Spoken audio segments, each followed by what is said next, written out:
Il y a eu une époque juste avant que nous, on soit assez vieux pour comme sortir de nos petites villes, là, que le Urban Freeride, là, ça explosait, tu sais, quand il y avait les 24 Bicycles, puis East Side Freeride, comme tu disais, puis tout ça. Moi, je l'ai pas vu de mes yeux, mais on me racontait qu'à Montréal, à chaque dimanche, il y avait un crew de 30 gars avec des qui étaient prêts à se garrocher en bas des marches, puis au stade olympique, tout ça, puis on dirait, juste, quand ça c'est mort pour X raisons, c'est là que nous, on est comme devenus assez vieux pour aller à Montréal. Là, il n'y avait plus rien. Fait que c'est comme si on a peut-être ravivé une... Ah, peut-être, ouais. Tu sais, quand on a commencé, moi, je sentais quand même que c'était vivant, puis veux pas...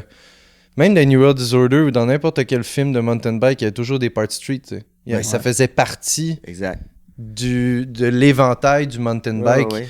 Pareil pour le dirt, puis c'était très... Ça avait sa place, tu sais. C'était sûr que c'était un peu plus champ gauche, mais c'était visible des magazines. Dans Decline, on avait des front pages de Aaron Chase, puis de tous les boys qui faisaient des trucs comme ça, puis ça a transitionné justement entre les gars qui faisaient juste des double stair gap avec des doubles suspensions à ces gars-là dans New World Disorder qui faisaient des part street puis qui étaient plus techniques. Puis nous, je pense qu'on est rentré un peu là-dedans.